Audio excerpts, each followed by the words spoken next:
सो hi everyone, ठीक ना। आज हम लोग डेवलपमेंट चैप्टर पढ़ने वाले हैं, ठीक ना। और सोवित निर्वाण की नोट से पढ़ने वाले हैं, ठीक ना। काफ़ी अच्छी नोट्स हैं, शॉर्ट में ही मतलब समझ लो पहला पेज है, दूसरा पेज है और 3 पेज में ही चैप्टर ख़त्म कर दिया है, जो कि इनफ है, ठीक ना, क्योंकि बहुत लेंदी चैप्टर नहीं है। सो पढ़ने वाले हैं, ठीक ना। तो पहले तो हम लोग कॉन्सेप्ट ऑफ डेवलपमेंट को पढ़ेंगे, ठीक ना। Different people have different goals, ठीक ना। इनकम एंड अदर गोल्स पे भी बात करेंगे, तो एक एक करके हम लोग बात करने वाले हैं सब पे, ठीक ना।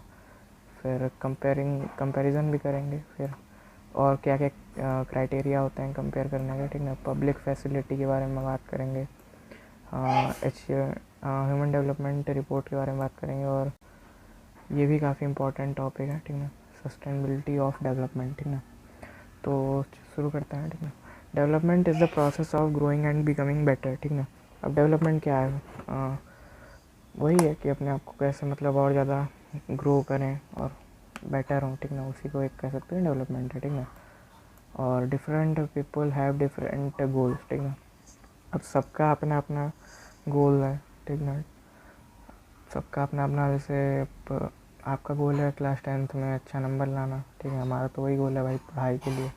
और अब जैसे नरेंद्र मोदी का कुछ और गोल है भाई, 2024 में चुनाव जीतना, ठीक है। और अंबानी का अलग गोल है, ठीक है, रिचेस्ट टॉप 3 की, मतलब जो टॉप 3 बिजनेसमैन की लिस्ट है वर्ल्ड की, उसमें आना, ठीक है।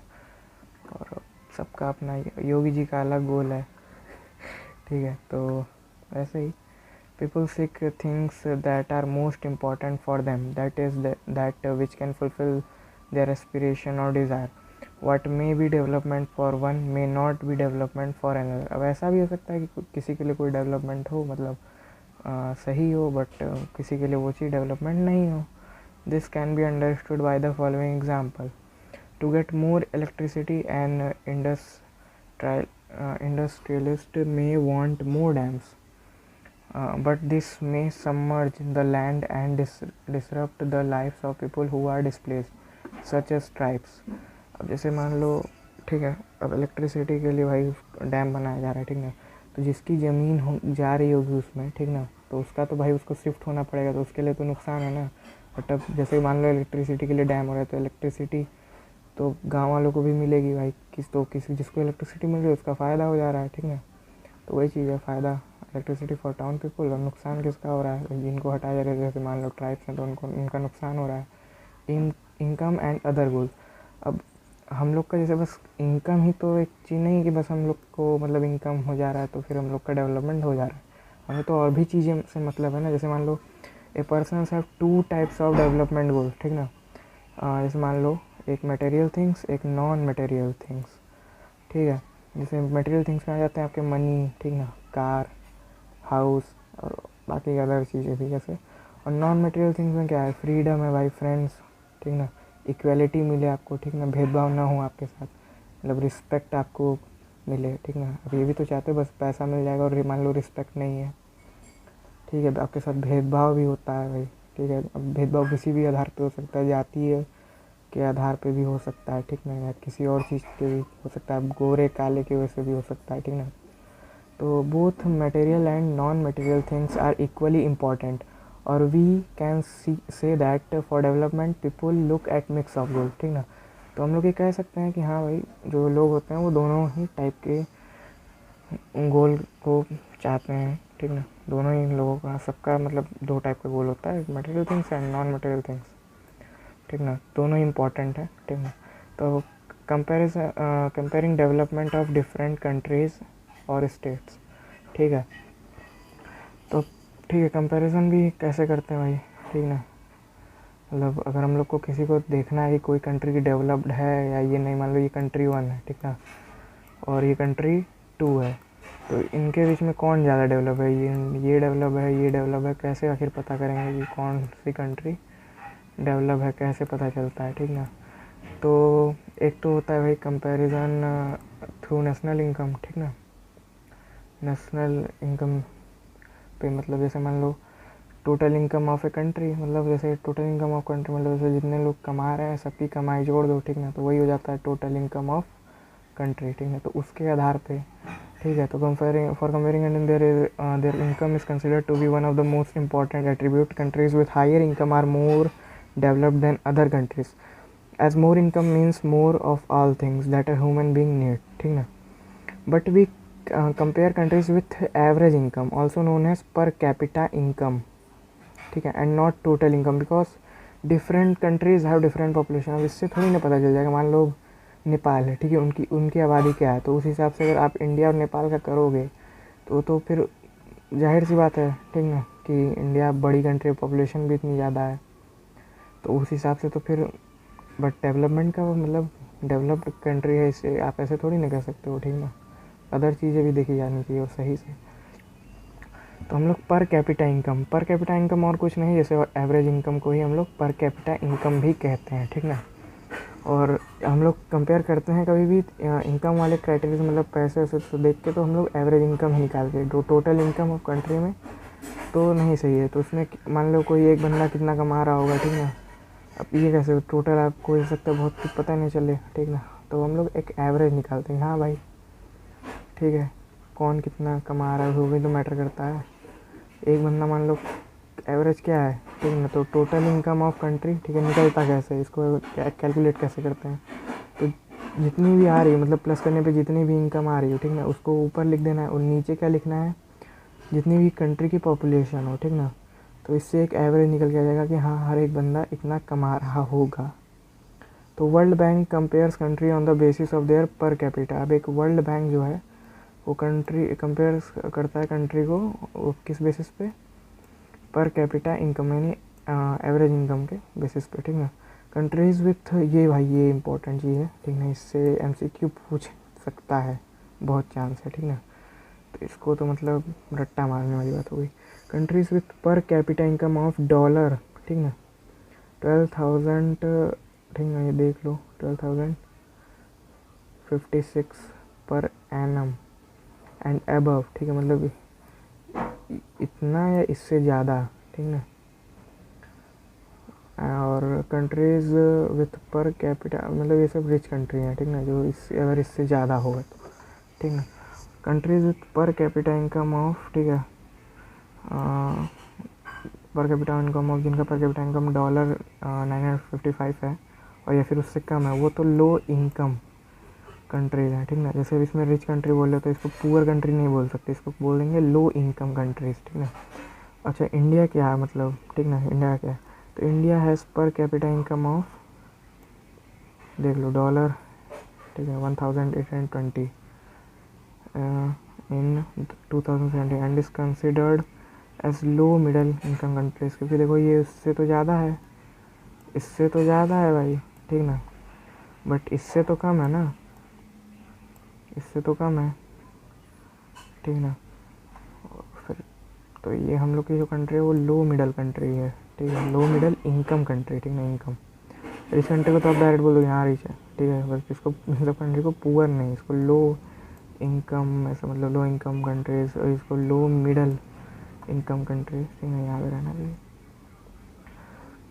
अब बात आ जाती है कंपेरिजन थ्रू पर capita income has its drawbacks as it high disparities. Example, when a small section of people has very high income, the average income also gets high and do not give proper idea about the actual situation, ठीक ना। अब average निकल रहा है ना, तो हो सकता है मान लो तुम आप पूरी कंट्री का जोड़ के फिर पॉपुलेशन कर रहे हो, तो मान लो कोई एक ज़्यादा जैसे कमा रहा हो, ठीक ना, तो उसी का एक एग्जाम्पल यहाँ पे दे रखा है, ठीक ना।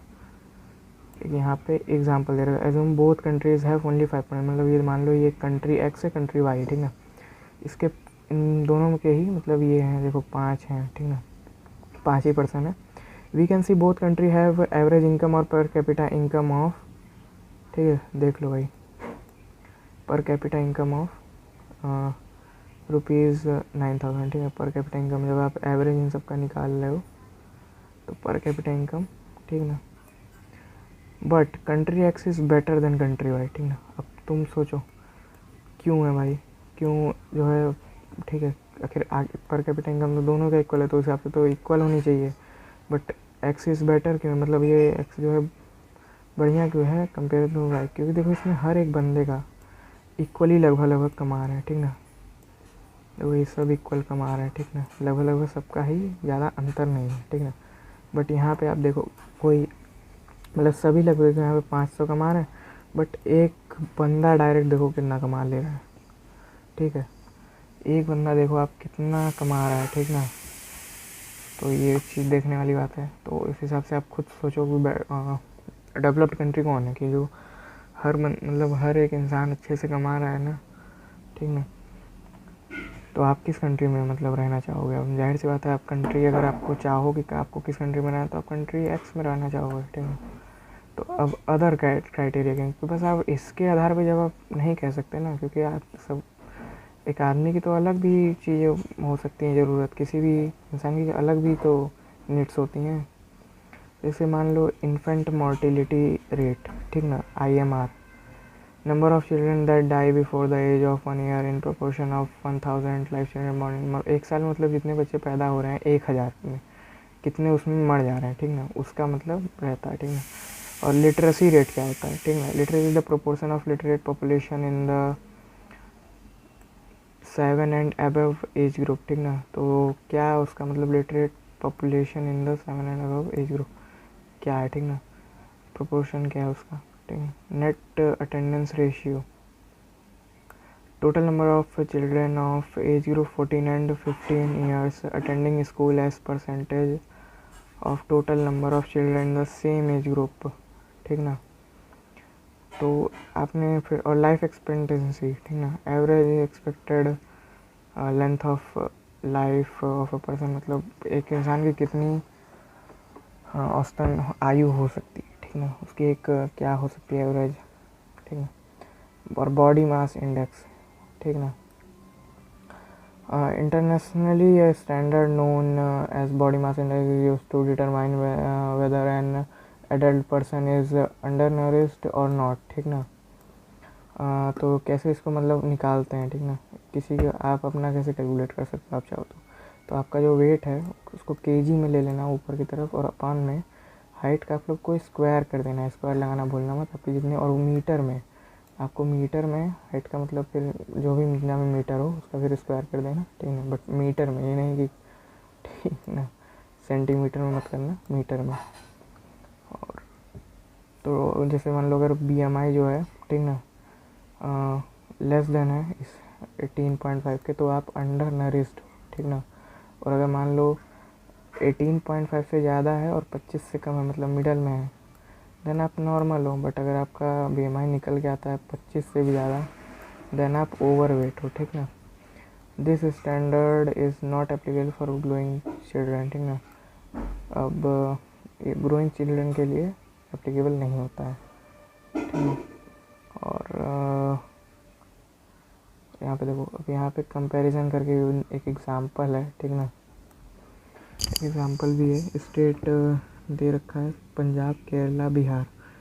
तो पहले इसको पढ़ लेते हैं एक बार। In comparison of per capita income of states, Punjab would be consider most develop and Bihar least develop. अब एक तो देखो, अगर आप देखोगे, ठीक ना, पर कैपिटा इनकम के हिसाब से देखो, ठीक ना। अब देखो सबसे ज़्यादा पर कैपिटा इनकम किसका आ रहा है, ठीक ना, बताओ। सबसे ज़्यादा पंजाब का है ना।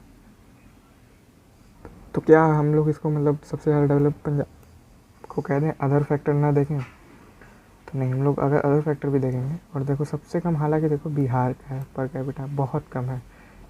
इसका और इसका क्या देखो ज़्यादा अंतर नहीं है, ठीक ना। 59,179, 60,749, ठीक ना। बट आप इसको देखो एक बार, तो इसमें तो बहुत अंतर है, ठीक ना। तो बिहार तो मतलब लीस्ट डेवलप बस, बट हम लोग बाकी चीज़ें भी देखने वाले हैं, ठीक ना। But if we observe, Kerala is better place to live because it have low IMR, ठीक ना। मतलब इसमें देखो आप इन्फेंट मोर्टिलिटी रेट, जैसे मतलब वो 1000 बच्चों में से एक साल की आयु के अंदर जितने 1000 बच्चे पैदा हो रहे हैं, तो उसमें कितनों की मौत हो रही है। तो ये हर 1000 में तो देखो सबसे ज़्यादा कहाँ हो रहा है, बिहार में, यहाँ पे भी, ठीक ना। तो 34 सबसे ज़्यादा, सॉरी सबसे कम 13 में केरला में,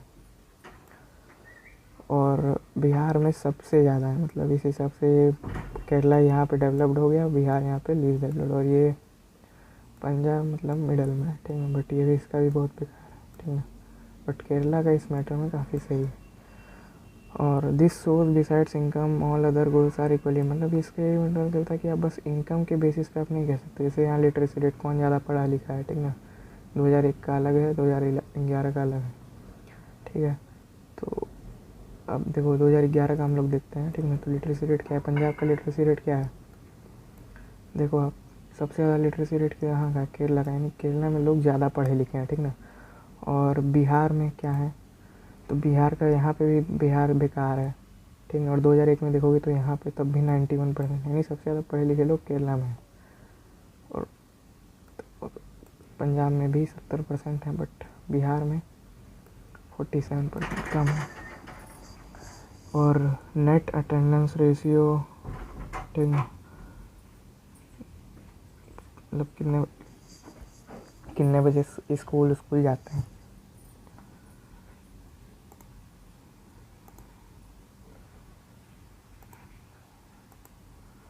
ठीक ना, नेट अटेंडेंस रेशियो, ठीक ना, तो कितने बच्चे स्कूल अटेंड कर रहे हैं, तो बिहार में यहाँ पे भी ज़्यादा है।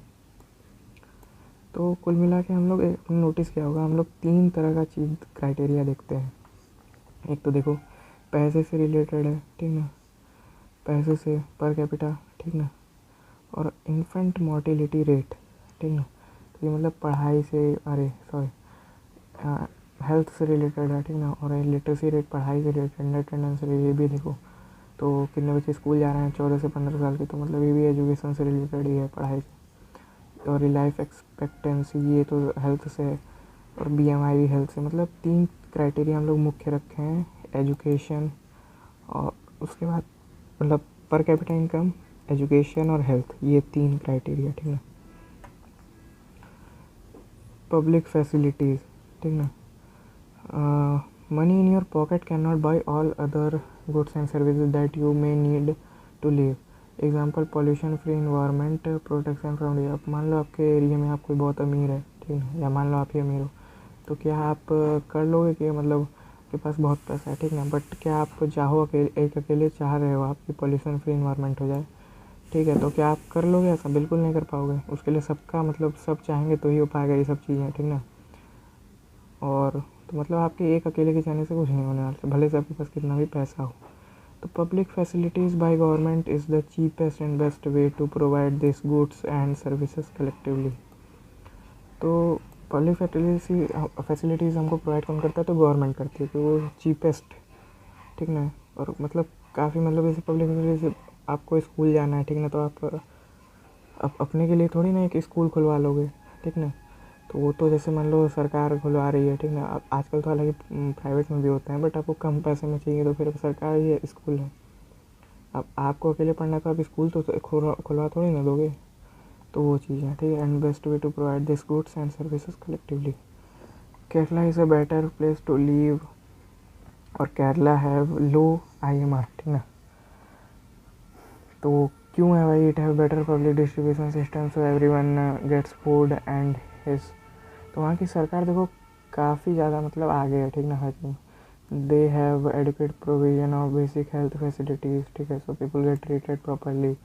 वहाँ की सरकार की मतलब से सरकारी अस्पताल में भी काम सही से होता है, तभी ना सही से वहाँ पे देखो बेसिक हेल्थ फैसिलिटीज़ भी सही है। केरला है proper education facilities, as education make people more aware about their health, ठीक है। तो वहाँ पे देखो कि आप पढ़ाई का भी सही है, ठीक ना, हेल्थ के लिए भी सही है, एजुकेशन पे भी देखो कितना मतलब काम किया है, ठीक ना। तो वहाँ की सरकार भी तो सही कर रही है। तो पब्लिक फैसिलिटीज़ को प्रोवाइड कौन करता है, ये क्वेश्चन आ सकता है, तो गवर्नमेंट प्रोवाइड करती है, ठीक ना, गवर्नमेंट। अब चलते हैं ह्यूमन डेवलपमेंट रिपोर्ट पे, ठीक ना। Human development report publish by, इसको पब्लिश कौन करता है, ठीक ना, तो united nation development programme is one of the best method to measure development, ठीक ना। और the report compares countries based on 3 criterias, ठीक ना, 3 क्राइटेरिया के आधार पे, जैसे हम, ठीक ना, तो इस 3 क्राइटेरिया के आधार पे डेवलप घोषित किया जाता है किसी भी कंट्रीज़ को। जैसे पर कैपिटा इनकम, ठीक है, ये आपको हर जगह दिखेगा, पर कैपिटा इनकम आपको हर जगह दिखेगा। लाइफ एक्सपेक्टेंसी, ठीक ना, और ठीक है, लाइफ एक्सपेक्ट मतलब कितना किसकी औसतन आयु किसकी, और लिटरेसी रेट और एनरोलमेंट रेशियो, ठीक है, मतलब पढ़ाई एजुकेशन से related. Some countries in mid some countries in Middle East are rich countries, but they have bad education health states, so they are not considered a developed country. India's HDR rank is 130 and Sri Lanka's HDR rank is 76, ठीक ना। और मतलब जैसे मतलब देखो, अब rich countries तो है, मतलब पैसा तो है, बट एजुकेशन सही से नहीं है, ठीक ना। मतलब हेल्थ के में भी ज़्यादा काम नहीं कर रखा है, ठीक ना। तो वो सब क्या है, डेवलप थोड़ी ना है, ठीक है ना। बट श्रीलंका अगर हम लोग अपने नेबर कंट्री में देखें तो श्रीलंका एक ऐसा है उसका मतलब काफ़ी सही है, ठीक ना। उसका हम लोग उससे ज़्यादा HDR है। और बाकी जो ऐसे नेपाल से भी आप बुक में जाके देखोगे तो श्रीलंका बहुत आगे है। तो श्रीलंका इंडिया से ज़्यादा डेवलप्ड माना जाता है। उसका HDR रैंक आप देख सकते हो 76 है और इंडिया का 130। अब लास्ट टॉपिक है चैप्टर का, sustainability of development should take place but without harming environment, ठीक है। अब डेवलपमेंट तो होना चाहिए बट विदाउट हार्मिंग इन्वायरमेंट, ठीक है। एग्जांपल लिख दें कैसे, मतलब क्या, ground water is under serious then threat of over use, ठीक है। अब जैसे हम लोग पानी इस तरीके से इस्तेमाल कर रहे हैं कि मतलब ख़त्म होने वाला, कई जगह पे तो आप भारत में ही देखोगे, जैसे राजस्थान में भी कई जगह पे पानी नहीं मिलता है, ठीक ना। तो बहुत बड़ी समस्या ये भी आती है भारत में, ठीक ना। और आने वाले साल में तो और भी समस्याएं आने वाली हैं, मतलब पानी से रिलेटेड। पानी कई राज्यों में जल्दी ही ख़त्म होने वाला है, मतलब पूरे राज्य में नहीं, कुछ ज़िलों में ऐसे होंगे कई राज्य जिनके ज़िले में पानी ग्राउंड वाटर है, ठीक ना। पानी मतलब ग्राउंड वाटर, जैसे ज़मीन में खोदते हो ना, तो खूब नीचे में पानी रहता है, वो और नीचे चला जाएगा फिर उस हिसाब से। और कहीं कहीं तो मिलता ही नहीं, कितना भी पूरा एकदम, ठीक है। Excessive mining of iron, gold, silver और कोयल and extraction of crude oil lead to depletion of the stock of these resources. Smoke and other poisonous gases being released from factories lead to environment pollution, ठीक है।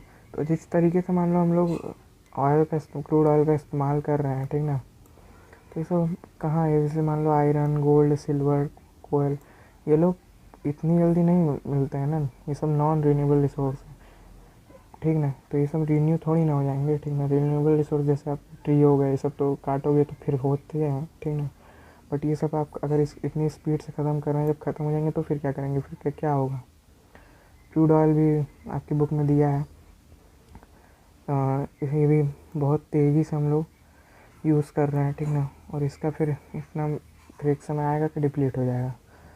और फिर और जैसे मान लो poisonous gases है, जैसे पता ही होगा फैक्ट्री से रिलीज़ होती है, तो कितना बड़ा पॉल्यूशन का कारण है ये, ठीक ना।